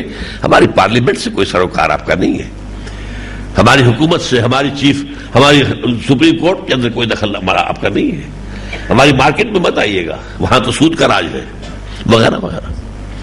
یہ گویا کہ تاریخ انسانی کی عظیم ترین بغاوت، اور یہ یونیورسل ہو چکی ہے۔ اور نمبر 2، معاشی نظام، سود اور بینکنگ گویا کہ انیویٹیبل ہے، پوری دنیا میں مانا جاتا ہے، they are the inevitable basis, پورا کا پورا جو نظام معاشی، اس کا سوا گزارا ہی نہیں ہے، ناممکن ہے، کوئی نظام چل ہی نہیں سکتا، یہ تو اس سے مسٹ، وہ چیز کہ جو شریعت کے اندر اتنی حرام اتنی حرام اتنی حرام کہ حضور فرماتے ہیں صلی اللہ علیہ وسلم، الربا 70 حوبا، یہ 70 جزءا، ربا کے 70 حصے یا 70 گناہ ہیں، اور ان میں چھوٹے بھی ہیں بڑے بھی ہیں، اور سب سے چھوٹا اس کے مساوی ہے ان کہ ہر رجل امہ، کہ کوئی شخص اپنی ماں کے ساتھ بدکاری کرے، انا للہ و انا الیہ راجعون، معاذ اللہ۔ لیکن وہ آج ٹوٹل پورے عالم اسلام میں سارا کا سارا نظام سود پر ہے۔ اور تیسری چیز، کوئی شرم اور حیا نام کی شے ہوا کرتی تھی، کوئی عصمت اور عفت کی کوئی ویلیوز ہوتی تھی، زنا گناہ تھا، جرم تھا، آج زنا جرم نہیں ہے، کہیں نہیں ہے، زنا بالجبر جرم ہے، زنا جرم نہیں ہے، کاگنیزیبل آفنس نہیں، کہیں نہیں، بالجبر اگر کریں گے یا مائنر کے ساتھ کیا تب ہوگا، ورنہ نہیں۔ آج کا نظام خاندانی برباد ہو کر رہ گیا۔ تہذیب تو میں نے آپ کو بتایا وہ کبھی خودکشی کر سکی، آج تو امریکہ کھڑا ہے اگر دنیا میں اپنی ٹیکنالوجی کے بل پر کھڑا ہے، ورنہ اس کی کوئی حقیقت تو نہیں ہے، کوئی اخلاقیات کا معاملہ وہاں سے ختم ہو چکا ہے۔ تو یہ ساری صورتحال جو ہے، یہ دوسرا ایک دجالیت، انفرادی سطح پر پوری توجہ کائنات، دنیا اور جرنل اس کے اوپر متوجہ ہے، اور سوشل لیول پر سیاست میں سیکولرزم، انسانی حاکمیت، ہم خود حاکم ہیں، ان الحکم الا للہ، پڑھ لیا کرو ثواب لے لیا کرو، ہم خود حاکم ہیں، وہ قانون ساز چاہ رہے کیا، ہم قانون ساز ہیں۔ یہ بغاوت، پھر سود اور بینکنگ کی بغاوت، پھر شرم و حیا کا جو نکلا ہے، دیوالا نکلا ہے، اس کا معاملہ۔ اب یہ دیکھیے، البتہ یہ جو تیسری شے ہے، شرم اور حیا کا معاملہ اور عصمت و عفت کا معاملہ، یہ ابھی پورا گلوب کے اوپر چھا نہیں سکا ہے، یہ دجالیت۔ ابھی کچھ عالم اسلام ریزسٹ کر رہا ہے، ابھی اسلامی عالم اسلام کے اندر کچھ اقدار موجود ہے، کچھ شرم و حیا، عصمت و عفت کی ویلیوز، کچھ والدین کا ادب، کچھ بوڑھے والدین کی خدمت، یہ چیزیں جو ہے موجود ہیں، ایک فیملی کا سٹرکچر موجود ہے۔ لیکن آپ کو معلوم ہے عالم اسلام کا جو گھیراؤ ڈالا جا رہا ہے، پہلے کانفرنس ہوئی ہے سن 94 میں، قاہرہ کانفرنس ویمن لب کے لیے، پھر ہوئی ہے سن 95 میں بیجنگ کانفرنس۔ اس کی وجہ کیا ہے؟ جو ہنٹنگٹن نے کتاب لکھی تھی کلیش آف سیویلائزیشنز، اس میں اس نے یہ کہا تھا کہ جو ٹوائنبی نے کہا تھا کہ کل دنیا کی تاریخ میں 20 تہذیبیں آئی ہیں، 12 ختم ہو چکی، آبسولیٹ 8 ہے، 8 میں سے ایک ہماری ہے، 7 اور ہیں، ان 7 میں سے 5 وہ ہیں جو ہمارے اندر ایسیمولیٹ ہو جائیں گی، they pose no threat to us. 2 خطرناک ہیں، وہ ذرا لوہے کے چنے ہیں، ایک مسلم سیویلائزیشن اور نمبر 2 کنفیوشین سیویلائزیشن۔ یہی وجہ ہے کہ ان کا گھیراؤ کرنے کے لیے پہلی کانفرنس انٹرنیشنل کا، اس پہ اربوں ڈالر خرچ ہوتا ہے، ارب بلینز آف ڈالرز کائرو میں، دوسری بیجنگ میں، اور تیسری یونائٹڈ نیشنز جنرل اسمبلی کے تحت یہ کانفرنس ہوئی ہے، women 2000 general assembly, gender equality, development and peace for the 21st century. اب اس میں جو فیصلے ہوئے ہیں ذرا نوٹ کیجئے۔ ہومو سیکسولیٹی کو ایک نارمل انکلیشن قرار دیا جائے. وہی جو میں نے کہا تھا یغیرن خلق اللہ. ہومو سیکسول میرجز کو تسلیم کیا جائے, رجسٹر کیا جائے. عورتیں اگر گھر پر کام کریں گی تو اپنے شوہر سے ویج لے سکتی ہیں. عورتیں حمل اور وضع حمل کی تکالیف کو برداشت کریں گی تو ویج لے سکتی ہیں. عورت کسی وقت اگر ہم بستری کے لیے آمادہ نہیں ہے, اگر شوہر اسے زیادہ آمادہ کرے گا تو it will be marital rape, یہ ریپ شمار ہوگا, یہ گویا کہ اس کے اوپر زنا بالجبر ہو رہا ہے. کعبہ گری پروسٹیٹیوشن کو اس کو کہا جائے گا سیکس ورکرز. یہ ان کی نفرت کا ہے کے لیے, یہ بھی ورکرز ہیں. کسی شخص نے اپنے مسکولر قوت کو استعمال کیا ہے اور کسی چلائی ہے اور پیسے لیے ہیں. کوئی شخص اپنی جسم کے ایک حصے کو استعمال کرتا لیتا ہے تو یہ کوئی نہیں, دے آر سیکس ورکرز. اور وراثت اور طلاق کے معاملے میں مکمل مساوات, یہ سارا ایجنڈا ہے. اور اس میں یہ کہہ دیا گیا تھا کہ مسلمان ممالک جو ہیں ذرا رجسٹ کر رہے ہیں, اگر باز نہ آئے تو ان پر سینکشنز لگائی جائیں گی. یہ پروپیگنڈا جو 2000 کے بعد جو کچھ ہوا ہمارے ملک میں بدقسمتی سے, ہمارا جو شستہ مشرف بدماش وہ سب سے آگے نکل گیا. ایک قلم کی جنبش سے 30% عورتیں خواتین کی سیٹیں اسمبلی میں, سینٹ میں, ہر لیول پر. انا للہ و انا الیہ راجعون. کسی ملک میں بتاؤ ہے یہ روشن خیالی یہاں کے لیے رہ گئی تھی؟ یہ بھارت ہمارا پڑوسی جو ہے یہ ڈیموکریسی کا میریکل ہے. کہاں ہے وہاں؟ امریکہ میں کہاں ہے؟ کچھ بھی نہیں. لیکن یہ سارا کچھ جو کیا گیا ہمارے ہاں روشن خیالی کی بنیاد پر, اور پھر جو ہمارے حدود آرڈیننس کے اندر جو ہے اس میں جو ترمیم کی گئی ہے, یہ سارا کا سارا معاملہ ہم سب سے آگے نکل گئے پوری دنیا میں. اور اب نمبر 2 کے اوپر چل رہا ہے اب سعودی عرب. اب وہاں پر بھی کو ایجوکیشن کی یونیورسٹی بن رہی ہے. اب وہاں پر بھی عورت کے لیے سر ڈھانپنا لازم نہیں رہا ہے. اب وہاں کے متوع جو ہوتے تھے کہ جو روکتے تھے سڑکوں پر چلتے ہوئے, اور مارکیٹ میں انہیں اجازت نہیں ہے مارکیٹ میں داخل ہونے کی, اب وہ بالکل امریکہ کے سٹائل کے شہر بنا رہے ہیں. یہ صورتحال ہے عالم اسلام کی, اور یہ ہے جو دجالی فتنے کا نمبر 2. اور نمبر 3 جو ہے, اب مجھے بتائیے کتنے منٹ اور ہیں؟ 5 منٹ. تو کچھ نہیں بنے گا اس میں.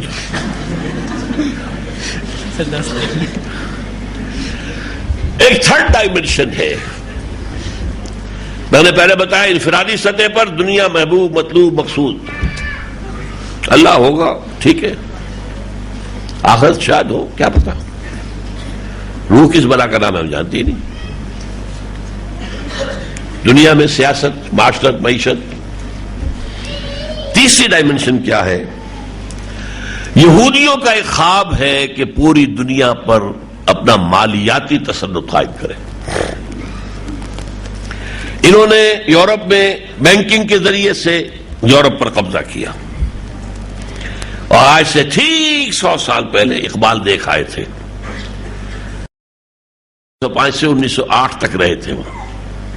100 سال پہلے دیکھ کر آئے تھے. فرنگ کی رگے جہاں پنجے یہود میں ہے.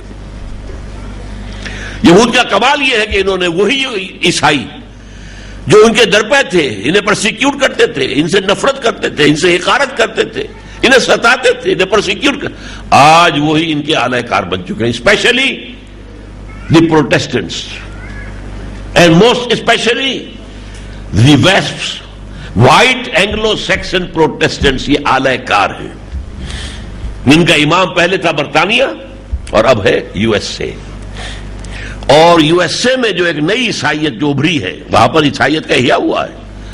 ایونجلسٹ ہزاروں کے مجمع ہوتے ہیں وہاں ان کے ہاں, اور ان کے جو ٹی وی پروگرامز ہیں, ریڈیو پروگرام, ایونجلسٹ بلی گرام, وہ جو بش سینئر تھا وہ اس کا مرید تھا, اور جونیئر جو تھا اس کے بیٹے کا مرید تھا. یہ نیو کونس پیدا ہوئے ہیں جو یہودیوں سے بڑھ کر یہودی ہیں.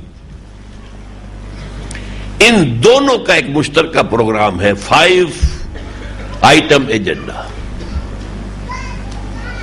نمبر 1, ایک بہت بڑی جنگ مڈل ایسٹ میں ہونی چاہیے, Armageddon, and it is not very far off, please note it. اور یہ تاریخ کی عظیم ترین جنگ ہوگی. حضور نے کہا الملحمۃ العظمی الملحمۃ الکبریٰ، ملحمہ جنگ جہاں گوشت کے چیتڑے اڑتے ہیں، لام کبریٰ عظمی، یہ الفاظ. اس کے نتیجے میں گریٹر اسرائیل قائم ہو جائے گا. اس کے بعد مسجد اقصی اور قبۃ الصخرہ گرا دیا جائے گا، وہاں تھرڈ ٹیمپل بنے گا. نمبر 4، وہاں جو تھرون آف ڈیوڈ ہے وہ لا کے رکھا جائے گا، حضرت داؤد کا تخت. اب آپ حیران ہو گئے کہ یہ کہاں سے نکل آیا؟ کم سے کم 3000 سال پرانا، 3500 سال پرانا، کہاں سے آ گیا؟ یہ ایک پتھر تھا جس پر بیٹھ کر حضرت داؤد کی تاج پوشی کی گئی، اسی پر حضرت سلیمان کی ہوئی. پھر حضرت سلیمان نے جب بنایا ہیکل، وہ پتھر وہاں رکھا رہا ہے، وہیں پر بیٹھ کر تمام بادشاہوں کی تاج پوشی ہوتی تھی. 70 AD میں جب ٹائٹس نے برباد کیا ہیکل کو، وہ پتھر لے گیا اپنے ساتھ. پہلے گیا روم، پھر گیا آئرلینڈ، پھر گیا اسکاٹ لینڈ، پھر آ گیا انگلینڈ میں 14th سینچری میں. اس کے بعد سے وہ ویسٹ منسٹر ایبے کے اندر رکھا ہوا ہے، ایک کرسی کے اندر سیٹ کی حیثیت سے. ان کی جہاں پارلیمنٹ کے ساتھ جو ان کا چرچ ہے، اسی پر بٹھا کر تمام انگلستان کے بادشاہ ہوں یا کوئنس ہوں، ان کی تاج پوشی ہوتی ہے. دس از دی تھرون آف ڈیوڈ لا کے رکھا جائے گا. یہاں تک تو ہے اس مشترک ایجنڈا یہودی جو ہے زائنسٹ اور جو کرسچن زائنسٹ ہے. اس کے بعد ان کے اندر یہ ہے کہ یہودیوں کے نزدیک ان کا مسیحا آئے گا، دی موہوم، میں کہتا ہوں موعود نہیں، موہوم مسیحا. اور عیسائیوں کے نزدیک حضرت عیسیٰ ابن مریم آئیں گے اور وہ یہاں پر بیٹھ کر پوری دنیا پر حکومت کریں گے. یہ ہے وہ پروپیگنڈ طریقہ. اور اس کے ساتھ ملی جلی ایک اور بات جو امریکہ کے لیے اس کی فورن پالیسی کا جو اب اس وقت سب سے بڑا اہم نکتہ، کہ جب یونین جو تھی سوویت یونین ختم ہوئی ہے اور امریکہ کو پوزیشن حاصل ہو گئی ہے sole supreme power on earth, اب کیسے اس کو برقرار رکھنا ہے ہم نے، how to maintain this level in the 21st century. اس پر ان کے تھنک ٹینک تمام یونیورسٹیوں کے اندر بڑے بڑے پروفیسر غور کر رہے ہیں. اور اس وجہ جو ان کا فیصلہ ہے وہ کیا ہے؟ ہمیں مادی وسائل چاہیے، عالم اسلام کے اوپر قبضہ کرو، کہیں اسلام نہ ابھر جائے ایک نظام کی حیثیت سے. نپ دی ایول ان دی بڈ، کہیں ابھرے کچل دو. اور یہ جو عیسائیت کے ساتھ مل کر، یہودیت کے ساتھ مل کر یہ ایجنڈا پورا کرو.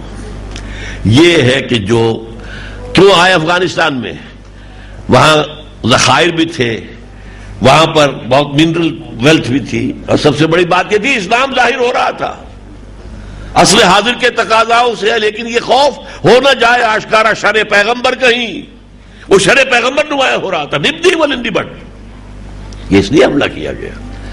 اور اس کو کہہ دیا تھا اس بدبخت نے، بش نے، کروسیڈ ہے.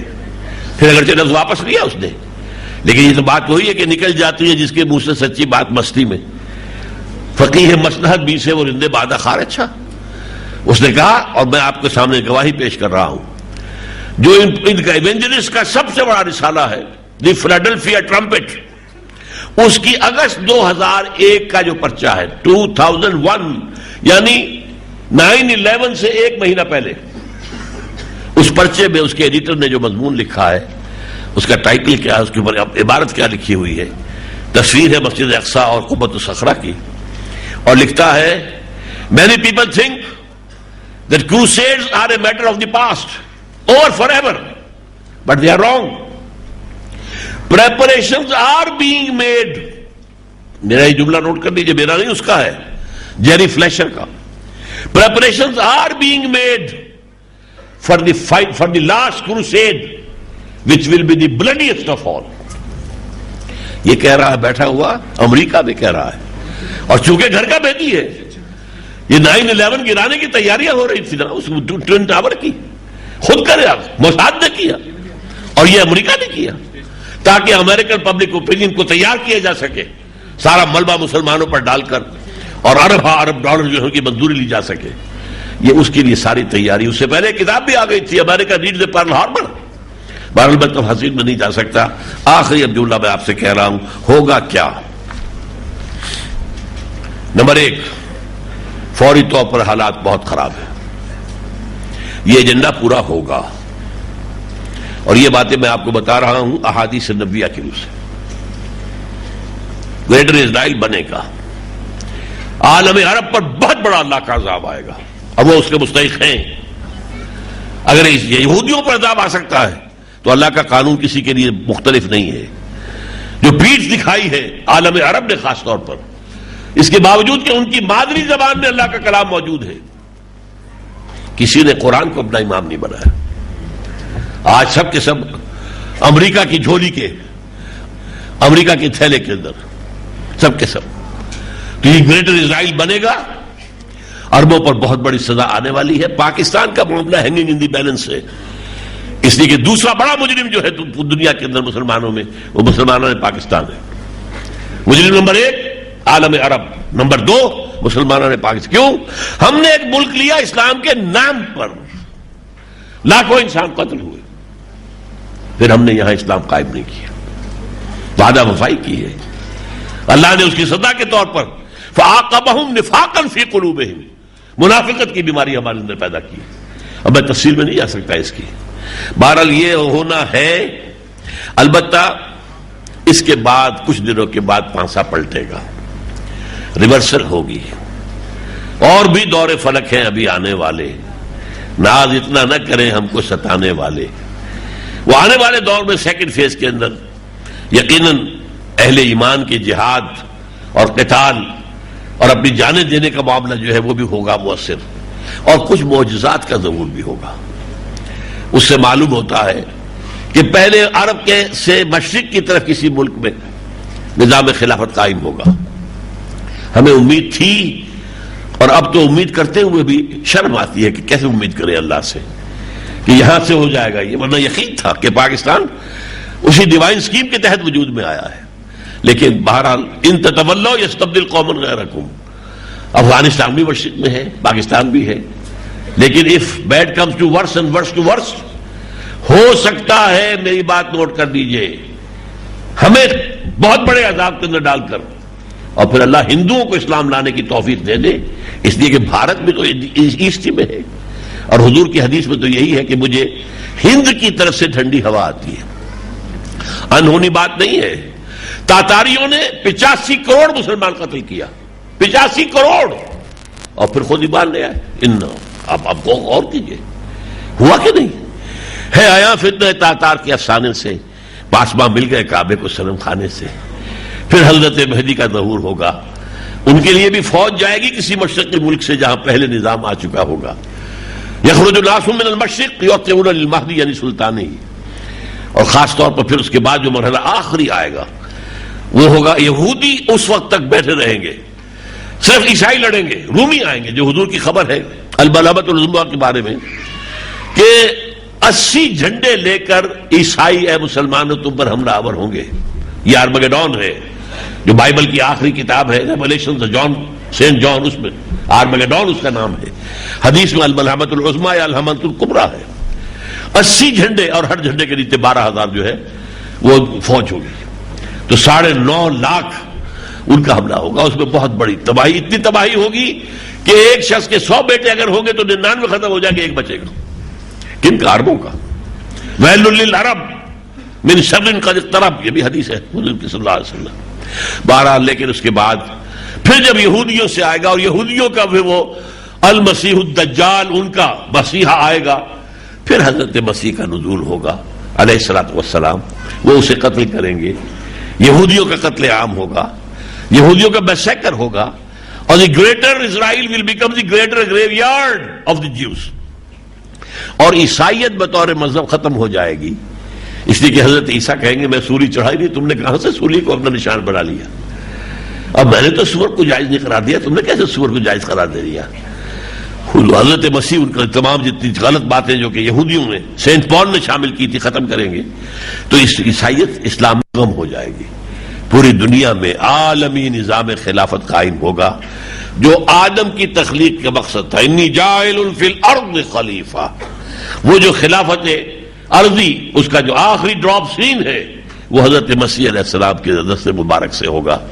بہرحال اس کے بعد بھی ایک فیز ہے، لیکن میں اس کے بارے میں اب جانا نہیں چاہتا. میرا اور آپ کا کام کیا ہے؟ انڈیویجول لیول پر سوچئے کہ ہم کہاں کھڑے ہیں، ہم کس کام کے اندر لگے ہوئے ہیں. اب بھی پاکستان میں ہمیں جب تک سانس تب تک آس، ہمیں تو پاکستان میں کوشش کرنی ہے کہ یہاں نظام خلافت آئے، اسلامی انقلاب برپا ہو، اس کے لیے تن من دھن لگائیں. کوئی عجب نہیں، اللہ تعالیٰ اگرچہ فی الحال تو ہمیں محسوس ہوتا ہے کہ شاید رحمت خداوندی ہم سے روٹھی ہوئی ہے، لیکن یہ کہ امریکہ تلا ہوا ہے کہ ہمارے وہ ایٹمک دانت توڑ کر اور ہمیں بھارت کے رحم و کرم پر ڈال دے گا، لیکن ہوگا وہ جو اللہ چاہے گا. اقول قولی ھذا واستغفر اللہ لی ولکم ولسائر المسلمین والمسلمات.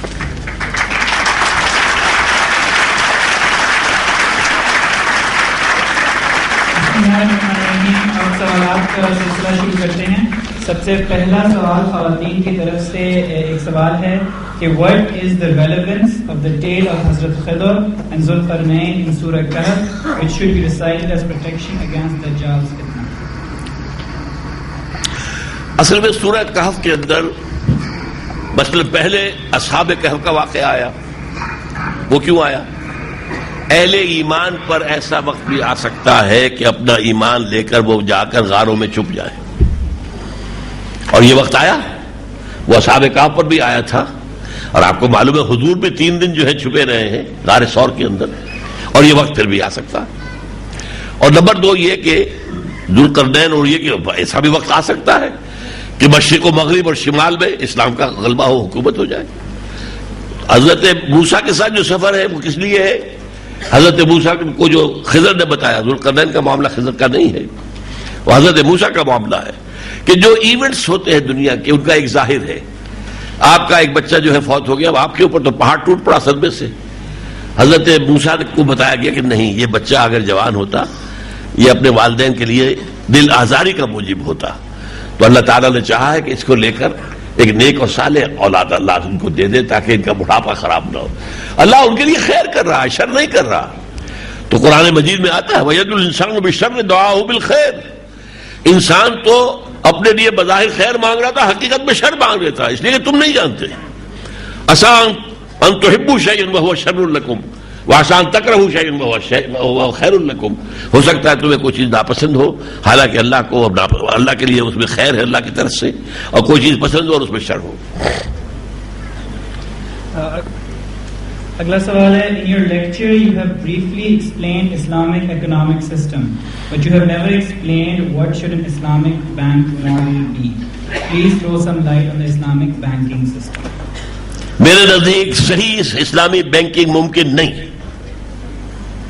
یہ سو کچھ ہو رہا ہے سو کالڈ اسلامک بینکنگ میرے نزدیک بہت صحیح اسلامک بینکنگ نہیں ہے. بے معجل بے مرابحہ کو میں حرام سمجھتا ہوں. صرف شراکت اور مضاربت کے اوپر کام ہوگا اور اسی پر سارا کام چل سکتا ہے، چلتا رہا ہے.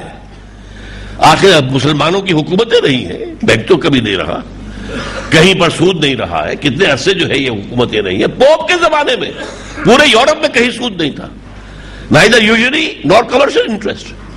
تو یہ تو اصل میں وہ دجالیت ہے جس نے کہ اتنا مسلط کیا ہمارے اوپر اس نظام کو کہ ہم سوچ ہی نہیں سکتے کہ اس کے بغیر بھی کوئی نظام ہو سکتا ہے. مغرب کی تحقیق کے مطابق ہوموسیکشوالٹی انسان کی فطرت میں ہوتا ہے، اختیار میں نہیں. وضاحت فرما دیجیے. اب یہ جب انسان کی عقل ٹیڑھی ہو جائے، مشاہدہ ٹیڑھا ہو جائے، تو اب کیا علاج کیا جائے اس کا؟ فطرت تو در حقیقت اللہ نے بنایا ہے معاملے کو، فطرت اللہ التی فطر الناس علیہا. اب اس میں جو ایک فیملی لائف ہے، جو اولاد کی پیدائش کا معاملہ ہے، نسل کے برقرار رہنے کا معاملہ ہے، وہ ہوموسیکشوالٹی میں تو آپ فل سٹاپ لگاتے ہیں. فتنہ دجال سے یاجوج و ماجوج کا کیا تعلق ہے؟ یہ کیسی قوم تھی؟ یہ اصل میں دجال کے فتنے کے بعد کا مرحلہ جو میں نے آخر میں کہا نا، اور بھی مرحلہ ہے جس کے بارے میں بات نہیں کر رہا. یاجوج ماجوج اس دور سے متعلق ہے، لیکن یہ کہ آج اس کا موقع نہیں ہے. میرے نزدیک یہ روس اور چینی یہ یاجوج ماجوج ہوں گے. اور جب یہ مڈل ایسٹ کے اندر اصل جنگ ہو رہی ہوگی تو چونکہ یورپ ویسٹ ایک طرف اور پورا عالم اسلام جو ہے ادھر ہوگا، یہ کھڑے ہو کر تماشا دیکھیں گے. اور میرا گمان یہ ہے کہ غالباً یہ کہہ دیں گے کہ ویپنز آف وار جو ماس ڈسٹرکشن ہے وہ استعمال نہ ہو تو لڑو تم. لیکن یہ کہ پھر جو ہے بعد میں جب حضرت عیسیٰ علیہ السلام کو کامیابی آخری ہو جائے گی تب یہ آئیں گے, پھر اللہ انہیں برباد کرے گا. اگر سائنسی ترقی کی پراپرٹیز دجال اعظم کی ہیں تو کیا سائنسی ترقی بری چیز ہے؟ میں نے تو کہا تھا نا, اگر یہ دونوں آنکھیں کھلی رہتی, سائنسی ترقی اور اس کے ساتھ ہدایت آسمانی, وہ آسمانی ہدایت جو وَإِمَّا يَأْتِيَنَّكُم مِّنِّي هُدًى, وہ ساتھ کے ساتھ چلتی تو ہرگز اس کے اندر کوئی خرابی نہیں ہے, تو خیر ہی خیر ہے, بلائی بلائی ہے. لیکن آپ نے ایک آنکھ بند کر دی. پوپ نے ایک آنکھ بند کی تھی, مطلب جو یہ سائنس والی ہے, اور اس کے بعد رینیسنس ہوا تو وہ سائنس والی آنکھ جو ہے وہ چوپٹ کھل گئی, اور جو یہ آنکھ بند کر دی گئی. اور یہ سائنس والی آنکھ ہے وہ اب یک چشم تہذیب, یہ پوری جو ہے جس کے بارے میں کہا گیا ہے کہ وہ دجال جو ہے ایک آنکھ والا ہوگا, اور امریکہ کے نوٹ پر وہ آنکھ بنی ہوئی ہے. اگر $1 بل آپ کو مل جائے کہیں, اس کو دیکھیے گا, اس میں جو ہے پیرامڈ کی تصویر ہے اور اس کے اوپر ایک آنکھ ہے دجال کی. یہ چونکہ یہ سارے جو ہے یہ ڈرافٹنگ وغیرہ ہوئی ہے, یہ سب یہودی بینکرز نے بنائے ہیں, ان کی اپنی تاریخ ہے, ورنہ امریکہ کا کیا تعلق ہے پیرامڈ کے ساتھ. اور وہاں نیچے لکھا ہوا نووس آرڈرس نووس سیکولورم, اب ایک نیا سیکولر ورلڈ آرڈر ہمیں دنیا میں لانا ہے. اور یہ 1776 لکھا ہوا ہے وہاں پر. 1776 کے اندر ہی ڈیکلریشن آف انڈیپینڈنس ہوا امریکہ کا, اور اسی میں آرڈر آف الومیناٹی یہودیوں نے قائم کیا تھا, جو ایک بہت بڑا ادارہ تھا پوری دنیا میں سے, جو ذہین لوگ ہیں انہیں کھینچ کر ان کی برین واشنگ کرنا اور ان کو جو ہے پھر واپس ان کے ملکوں میں بھیج کر وہ اپنے نقشوں کے مطابق انہیں پھر استعمال کرنا. دجال کی سپورٹ کرنے والی کنٹریز یا ویسٹ کے پروڈکٹس کا سوشلی اور اکنامکلی یا جس طرح بھی ممکن ہو بائیکاٹ کرنے کے لیے مسلمان خواتین یا امت کو کیا رول ادا کرنا چاہیے؟ رول تو آپ نے بیان کر دیا, کریں, لیکن کرے گا کون؟ دیکھیے نا, ہمارے ہاں کوئی ایک ایسا لیڈر ہے جو یہ کہے اور اس پر عمل ہو جائے. آپ اندازہ کیجئے, ایک وقت میں گاندھی ایک لیڈر تھا جس نے ایک بات کہی ہے کہ ہم انگلستان کا بنا ہوا کپڑا نہیں پہنیں گے. اس کے بعد ہوا کیا؟ پوری قوم نے چھوڑ دیا. الہ آباد کے اندر ایک بہت بڑا الاؤ آگ کا جلایا گیا, اس میں نہرو فیملی, ان کے تو سوٹ سل کر آتے تھے پیرس سے اور انگلینڈ سے, وہ سب کے سب سوٹ لا کے انہوں نے پھینک دیے, جلا دیے پورے ہندوستان کے اندر. اور وہاں تلکا مچ گیا کہ ان کے مل بند ہو رہے ہیں, اتنی بڑی مارکیٹ ختم ہو گئی. لیکن یہاں تو لوگ کرتے رہتے ہیں, اپنی اپیل کر کوئی چھوڑنے والا ہے. ہم تو پانی بھی ان کا پیتے ہیں, اور اس کے اوپر کتنے پیسے خرچ کرتے ہیں وہ دیکھ لیجیے آپ. آخری سوال ہے, ہم صرف اپنے پولیٹیکل لیڈرز کو بلیم کرتے ہیں, آج کل ہمارے اسلام کے اسکالرز پالیٹکس میں کیوں نہیں آتے ہیں جن کو دین اور دنیا کا نالج ہے؟ بہت سے لوگ جو ہے علماء پالیٹکس کے اندر موجود ہیں, تو ان کے بارے یہ کیا ہو رہا ہے کچھ بھی نہیں, اس لیے کہ اس سیاسی نظام کے تحت یہاں کبھی اسلام نہیں آ سکتا. اسلام آئے گا ریولوشن کے ذریعے سے, اور revolution on the methodology of the prophet صلی اللہ علیہ وسلم. لا یصلح آخر هذه الامہ الا بما صلح به اولها.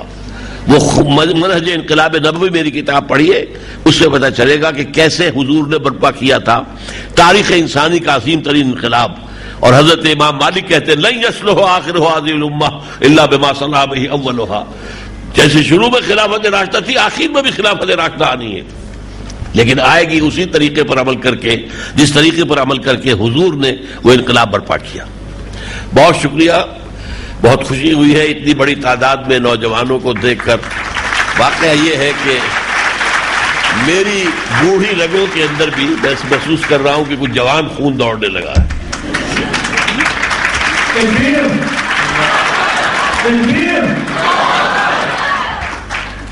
اب میں گزارش کروں گا ڈاکٹر اسماعیل خطی جو کنسلٹنٹ نیورولوجسٹ ہیں شفا انٹرنیشنل ہاسپٹل میں, وہ ہماری طرف سے ڈاکٹر اسرار احمد کو یہ شیلڈ پیش کریں. مجھے بیٹھ کے لینا ہے.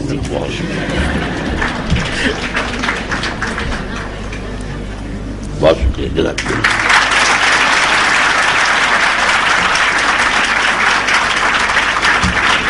آپ نیورو فزیشین ہیں؟ Neuro physician.